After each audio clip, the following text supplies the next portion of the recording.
Welcome to Mozzy Sales, and we have finally had some racing in the 37th America's Cup.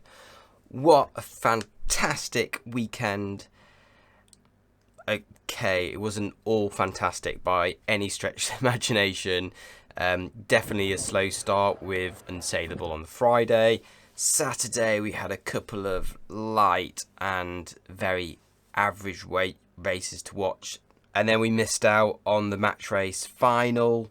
But we did, in between all that, get three, what I thought, pretty good races in these AC40s, which has given me hope for the future events and the future of that class. So here's my take on the weekend with a few of the extra talking points which could help your appreciation. First things first, so on social media, a lot of discussion about the win limit.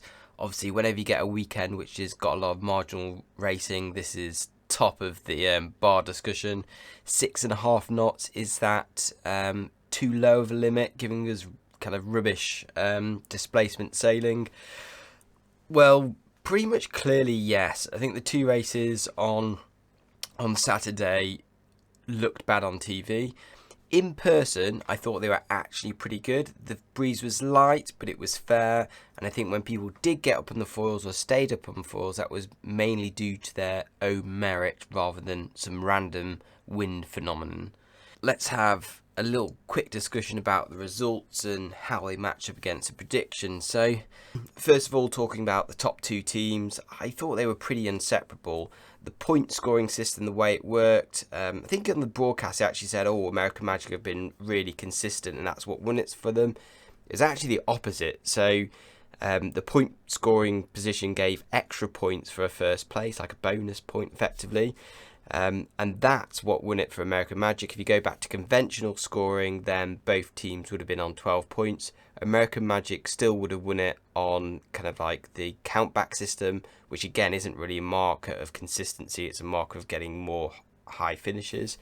American Magic kind of charging back with a fantastic second day, but Emirates Team New Zealand pretty good across the weekend. About that point scoring scheme, I'm not a fan. I just thought it was like extra confusing. When you look at the results of that scoring versus just normal low point scoring, there isn't actually any difference in the result. It just seemed like extra maths for no reason. I think a few times it just makes it harder for the commentators and the supporters to kind of like do the calculations in the head as they're going along. So I don't think there's anything wrong with low point scoring, and just would have been easier to follow. A lot of the things we were talking about materialised. So, you know, the top two boats, American Magic, Emirates Team New Zealand, are both running a two-boat AC40 programme.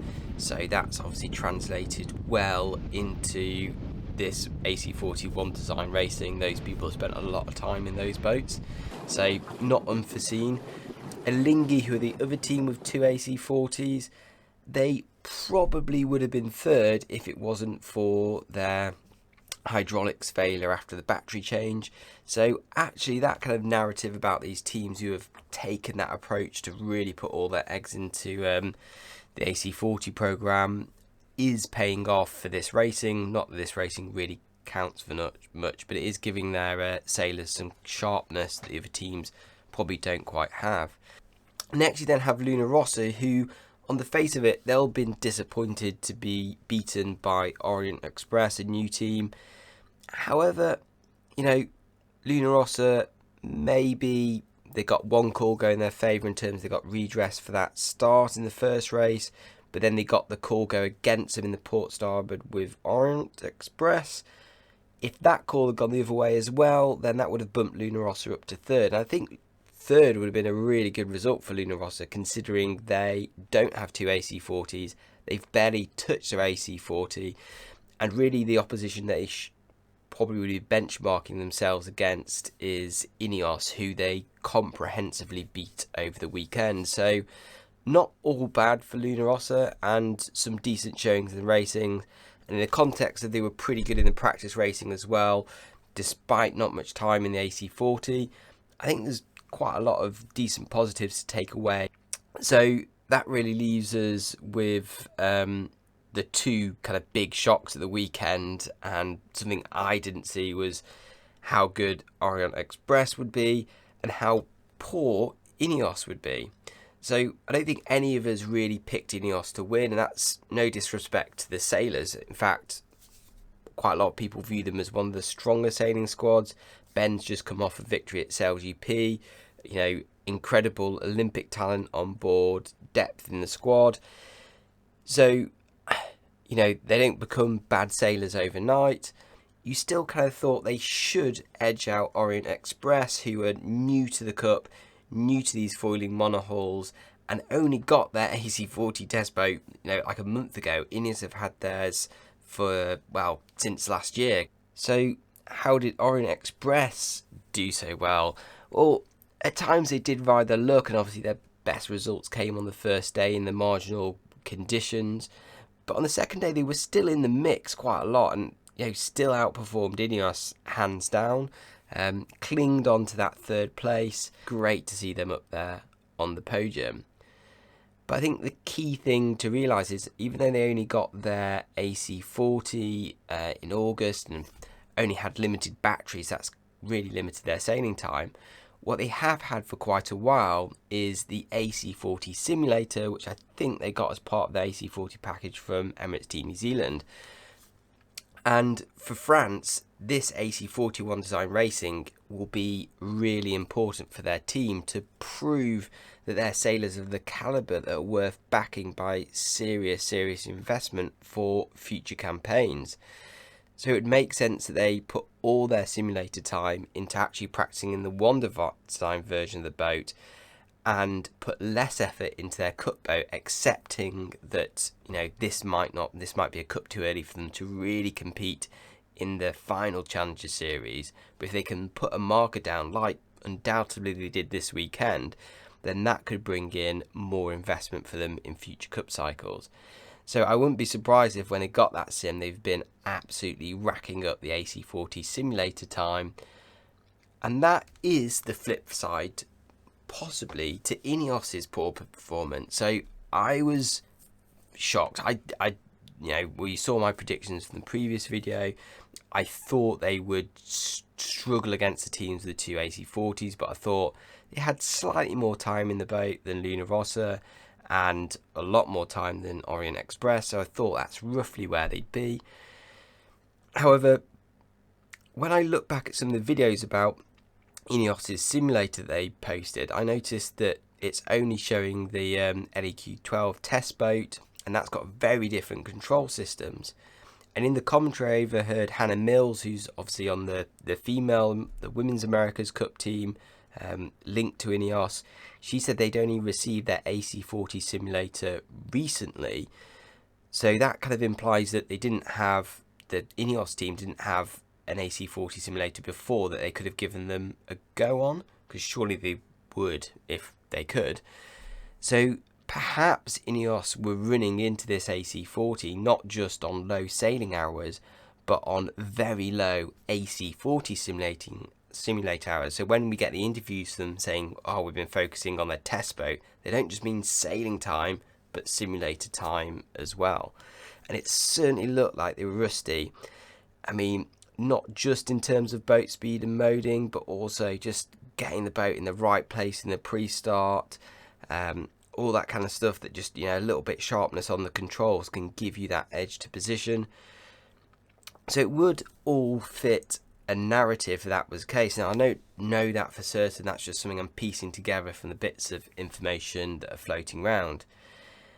Another thing that's floating around is a job advert, which has been closed now. So, put your pen down on your CV. But they were in September, early September, looking for, or August into September, looking for a simulator developer.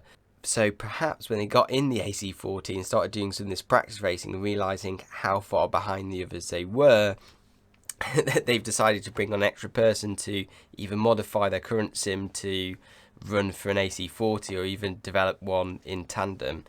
Who knows? Complete speculation on that.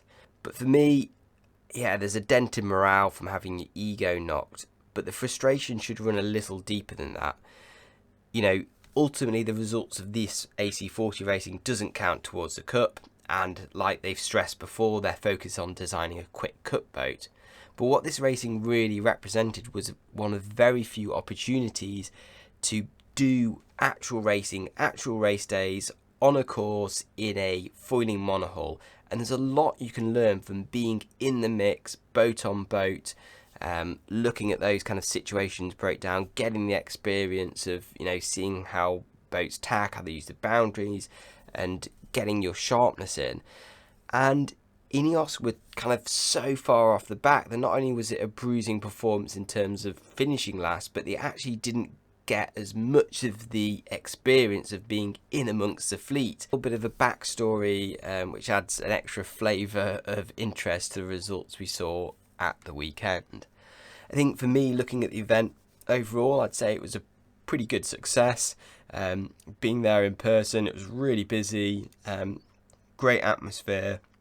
I think the only trick they missed was, for me, they did a dock out show, but the actual docking out was only viewed by media and a bit away. And there's just something kind of like quite romantic about seeing the sailors get on the boat, head out to sea, you know, people blasting the horns on the boat around, friends and family waving them off, cheering them on the dock. That is the dock out show. And then doing like a sailor interviews, walk out on the stage, kind of lacks a bit of that authenticity. So I think it would have been good if they could have brought fans closer to that experience, because certainly from my perspective, what I was able to see on the media side, as a, say, media now, basically as a fan media, I think that was probably one of the highlights of the weekend for me in terms of, you know, extra insight. Also, big shout out to the Emirates Team New Zealand guys who caught me on the dock and offered me a ride in the foiling chase boat, which I obviously jumped at. Super cool day out, got really close into the racing on that. Yeah, it was pretty good, like quite a lot of swell, but it was reasonably stable when it was up and going. Obviously not the day with a lot of spectators, boats around to just be foiling through them all, but it was, yeah, a pretty cool experience and nice to get up. It is kind of missing air conditioning and a beer cooler, but other than that, pretty good day out for me. And yeah, thanks to Bob and Tom on the boat who looked after me and got me nice and close into the action as well. On Barcelona as a venue, went into the city. I've got another video coming out soon which will be a bit more kind of hints and tips about what you can do visiting Barcelona as a Cup geek. The Columbus monument, famous obviously for discovering the America's Cup. You know, where's the best place to go and see the teams, other stuff to do in the city, and a few little extra spy tips. So yeah, look out for that coming soon. Yeah, that's it. Plenty more to come for this Cup cycle. If this is added to your kind of enjoyment and insight of the Cup racing you saw at the weekend, then please stick around, subscribe, and I'll see you again in the future. Cheers.